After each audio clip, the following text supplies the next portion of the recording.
Pelajaran Sekolah Sabat Selasa 12 Agustus 2025. Pelajaran yang ketujuh di triwulan yang ketiga. Judul pelajaran Sekolah Sabat kita pada hari ini adalah Air dari Batu. Di padang gurun Anda membutuhkan banyak air. Tuhan mengatasi masalah ini meskipun umatnya suka bertengkar, tidak percaya kepadanya, dan bahkan menguji kemampuan dan kesediaannya untuk memberikan air kepada mereka. Dalam ketidakpercayaan, mereka kembali melihat ke Mesir. Bacalah Keluaran 17 ayat 1-7. Pelajaran apakah yang harus diambil dari kejadian ini? Keluaran 17 ayat 1-7. Kemudian berangkatlah segenap jemaah Israel dari padang gurun Sin, berjalan dari tempat persinggahan ke tempat persinggahan sesuai dengan titah Tuhan. Lalu berkemahlah mereka di Rafidim. Tetapi di sana tidak ada air untuk diminum bangsa itu. Jadi mulailah mereka itu bertengkar dengan Musa. Kata mereka, berikanlah air kepada kami supaya kami dapat minum. Tetapi Musa berkata kepada mereka, mengapakah kamu bertengkar dengan aku?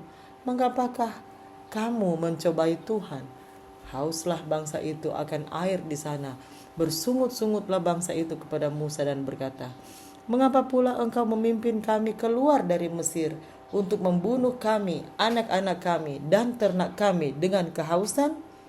Lalu berseru-serulah Musa kepada Tuhan, katanya, apakah yang akan kulakukan kepada bangsa ini? Sebentar lagi mereka akan melempari aku dengan batu. Berfirmanlah Tuhan kepada Musa, berjalanlah di depan bangsa itu dan bawalah beserta engkau beberapa orang dari antara para tua-tua Israel. Bawalah juga di tangan tongkatmu yang kau pakai memukul sungai Nil, dan pergilah. Maka aku akan berdiri di sana di depanmu di atas gunung batu di Horeb. Haruslah kau pukul gunung batu itu dan dari dalamnya akan keluar air, sehingga bangsa itu dapat minum. Demikianlah diperbuat Musa di depan mata tua-tua Israel. Dinamailah tempat itu Masa dan Meriba. Oleh karena orang Israel telah bertengkar dan oleh karena mereka telah mencobai Tuhan dengan mengatakan, adakah Tuhan di tengah-tengah kita atau tidak? Musa menyebut tempat itu sebagai Masa yang berarti ujian dan Meriba yang berarti pertengkaran. Tuhan memberikan air kepada bangsa Israel meskipun mereka tidak percaya. Kedua nama ini seharusnya mengingatkan orang Israel untuk tidak mencobai Tuhan dan tidak berbantah-bantahan dengannya.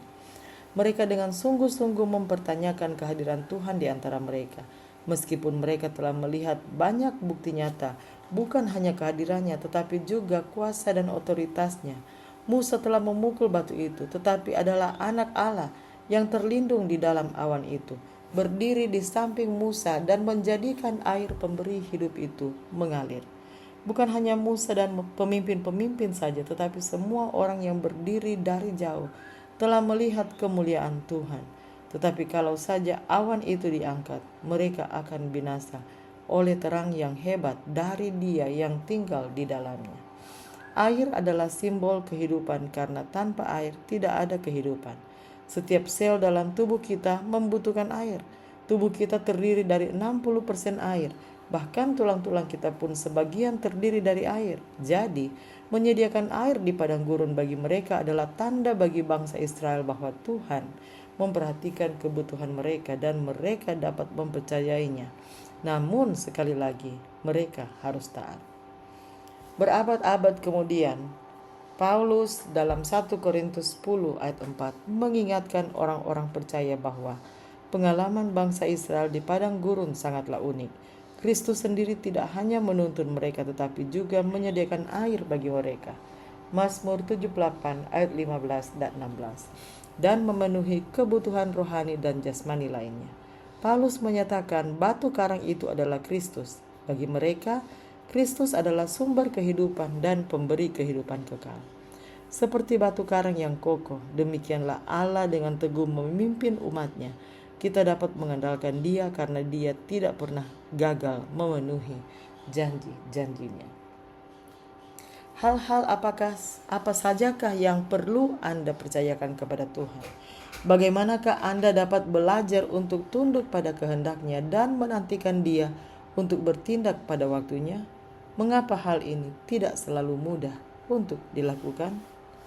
Demikianlah bacaan pelajaran Sekolah Sabat Selasa 12 Agustus 2025.